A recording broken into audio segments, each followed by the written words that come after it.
Hello, I'm Lineke Lijn, and in this video we are going to draw a rattlesnake. I will be paying close attention to the eyes of the rattlesnake and especially the beak, the mouth and the fangs that are coming out of it. And I have a special trick to make the teeth look really shiny. So I would like to invite you to look over my shoulder to watch me draw this rattlesnake.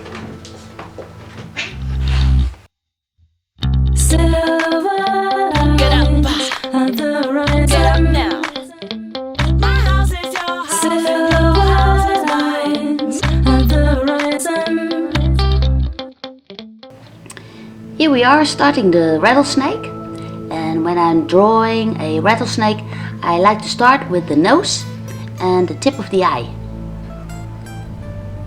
I also place in where the eye will be, and I start to put in the upper mouth line, because that is how I build up the snake and I know how big the head is going to be.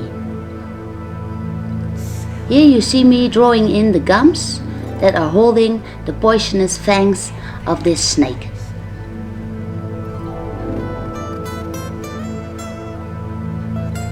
I also decide where about the pupil will be and where the eyeball is.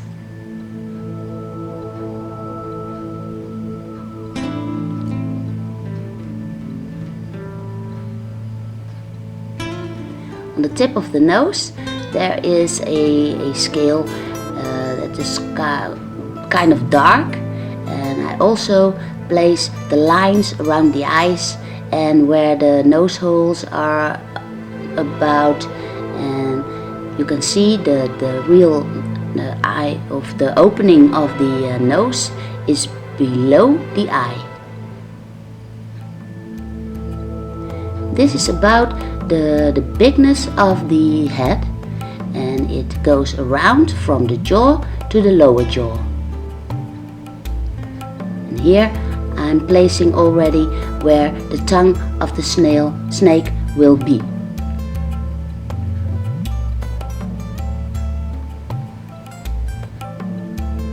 The body will be moving down and kind of zigzagging to the bottom of my drawing.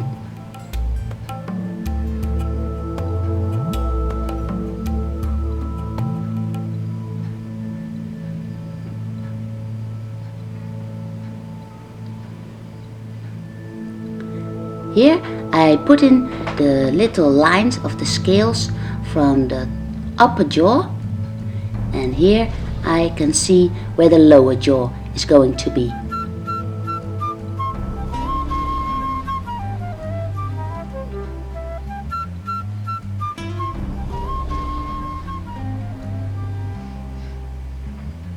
When I'm happy with some lines, I put them in darker. And for the scales, I first place the outer edges. Now I can already put in some shadows. I also place in the shadow that is in the deepest of the mouth.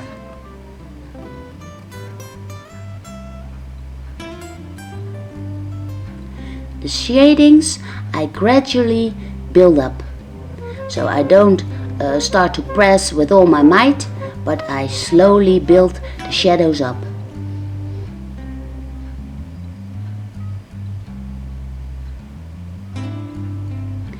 I'll zoom in a bit here so you can better watch me as my pencil is moving around, and now I'm placing the scales of the upper jaw of the head. They are very simple lines, and you can see they're kind of pointy and they're very easy to put in. For the eyes I also make some shadows, and that gives the eye a bit of a rounding, and I leave out a little bit for the highlights that are casted on the eyeball.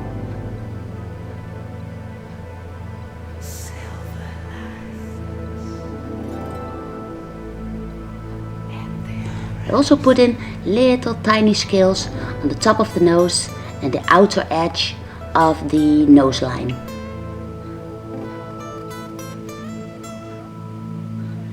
As you can see, I'm building up the shadows that are on the gums that are holding the poisonous fangs.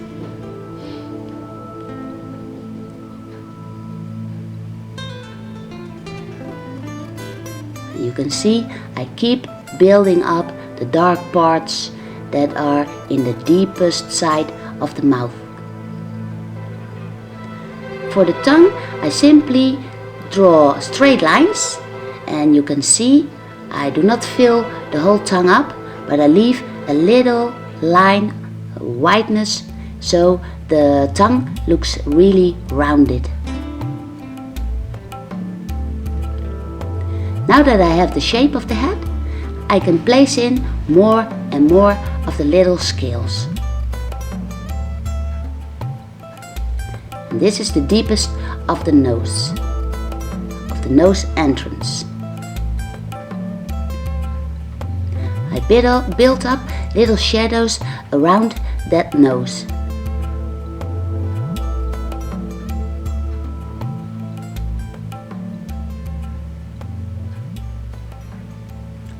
For this drawing, I have a picture of a rattlesnake, and I use this as a reference to see where the scales are and where the highlights are and where the dark shadows are.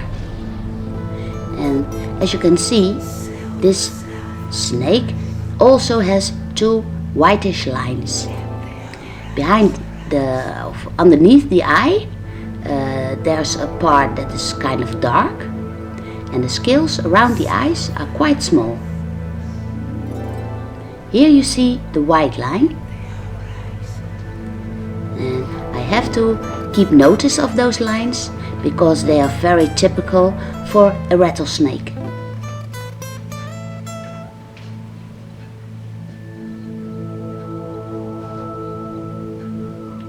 This is the hard edge of the mouth. And now I'm placing really dark, harsh lines to let them stand out.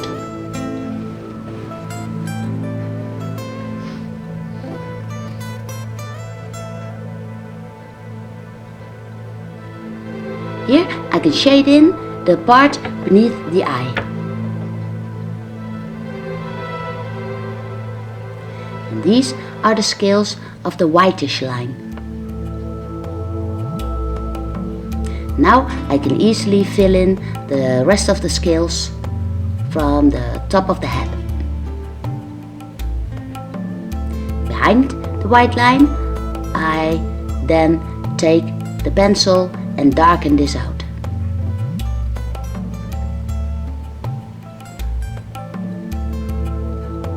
And I also put in little shades for the lower jaw. And once I have those shadings, I can easily put in the scales of the lower jaw.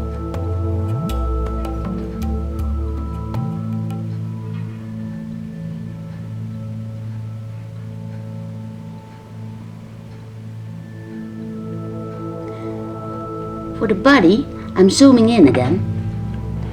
And for the body, I do exactly as I did with the head. I first place in the outer line scales, and then I put in the larger scales for the bottom line of the body.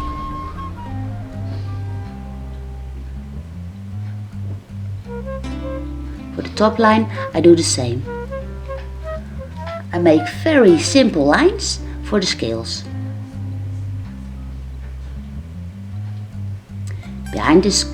Between the scales, I put in little tiny shadows so they stand out better.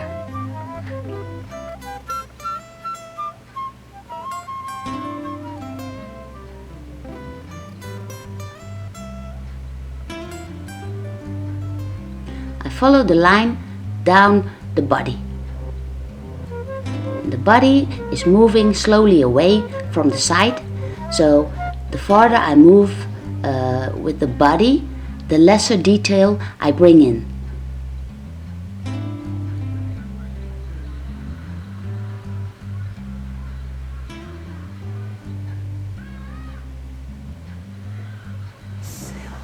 For the head, I place in extra dark lines to make the head stand out more. I want the head to be as detailed as possible so that the head looks most close to you.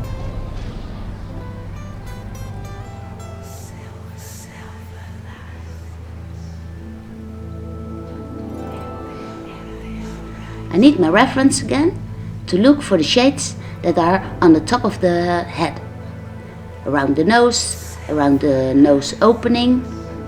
I need my reference to really look it up and get a comparison, because this is quite a realistic rattlesnake.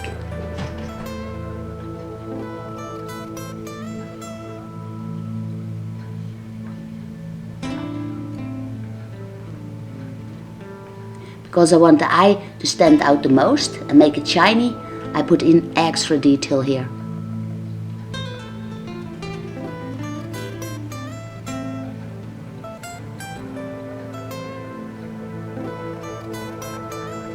You can see now for the rest of the body, I make the lines even simpler. I make them simpler and simpler as the body is moving away from me.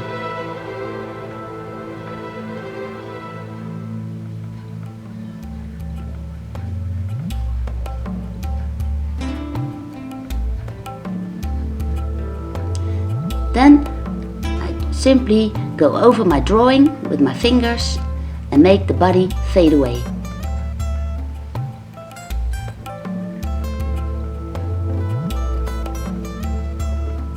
Around the fangs, I make the area a bit darker so the fangs will stand out better as I draw along. I've taken my mechanical pencil now.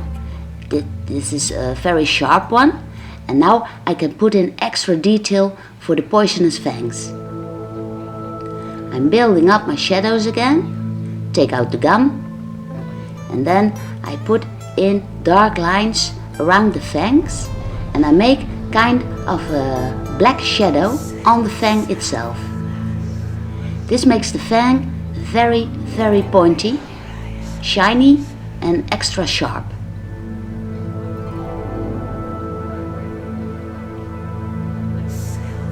Here again I build up my shadows, and then I put in the dark line so the left fang, so the snake's left fang, is standing out now. Then I place again my black shadow. And I also make very sharp lines around where the end of the beak is.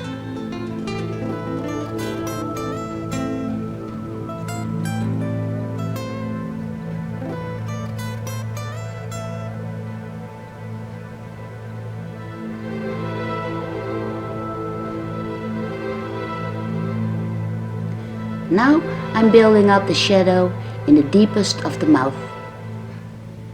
And there's kind of a tongue holder that I want to stand out, and from that tongue holder the tongue is coming out.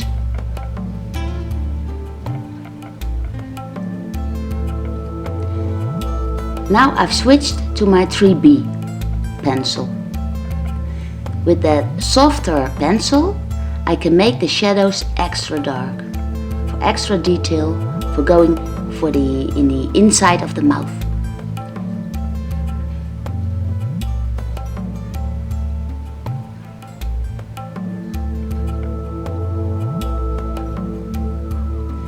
When you have some contamination around your drawing, you can easily erase these and keep your page, your paper, as clean as possible.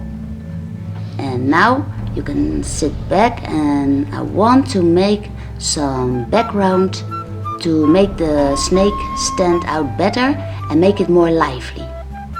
For this I'm using graphite.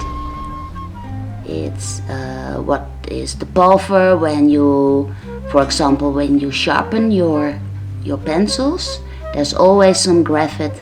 I always save this up, and I use this for darkening in my background. It works very quickly. You simply take a old cloth and then you put in some graphite and you just smear it around. This way I don't have to fill it all in with my pencil. Now when you take an eraser, you can easily put out some scales, and that appear then to be lighted up.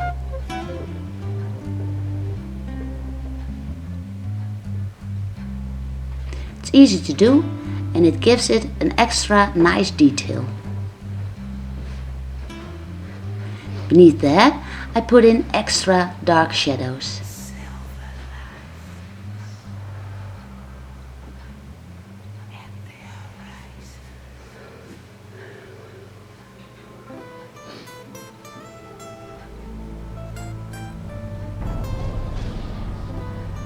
To make the top hat, the upper hat, stand out more, I put in extra dark lines.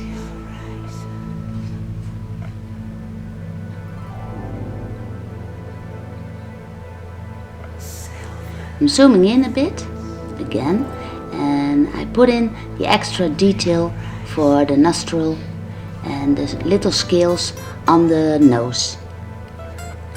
There's a lot of shadows going on there, and there is a difference for the white lines and the scales below the eyes that have to differ from each other. I need these extra details on the head, so the head pops out in front of you. Here I've taken my mechanical pencil again, and now I can really get those sharp lines. I want the top of the eye to pop out a bit more, and I simply put in some extra scales on top of the eyeball. Now I have to take care of the white lines that are on the rattlesnake's head. They're very typical for a rattlesnake, so I really need these. I simply make the area next to the white lines a bit darker, so the white lines stand out better.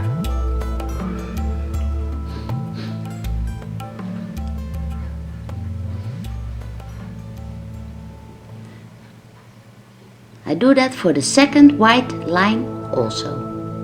I simply make the area around the white lines a bit darker, so the white lines stand out.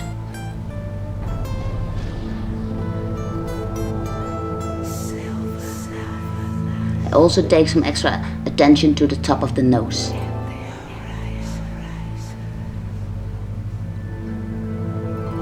Now that the head is about as dark as I want it to be, I can pay more attention to the surrounding of the snake.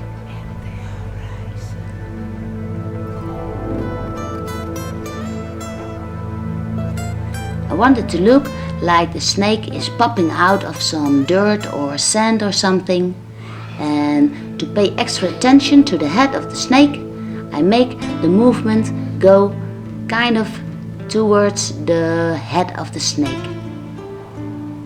And underneath the snake I make it extra dark, and I make a swirly motion just behind the head. This way I draw extra attention to the head.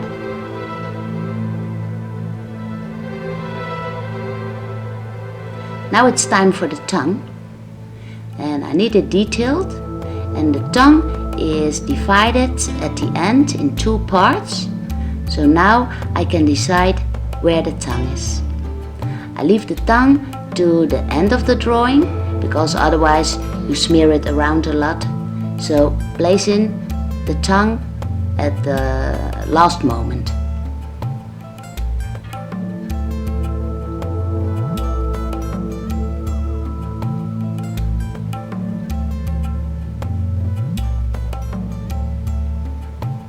As you can see, I'm still building up the shadow in the deepest part of the mouth.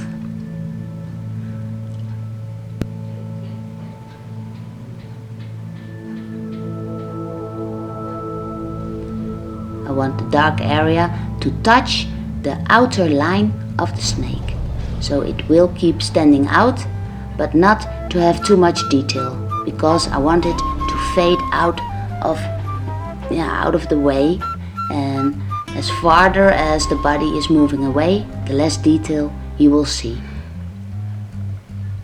It's kind of like when you're looking through a camera.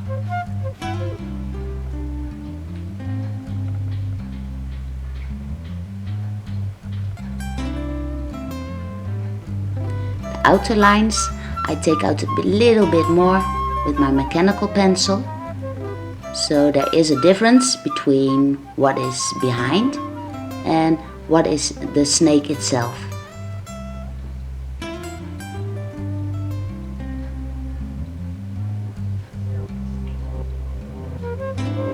So far is my study of my rattlesnake. I wish you all the luck with it, and please let me know how you're doing in the comments below.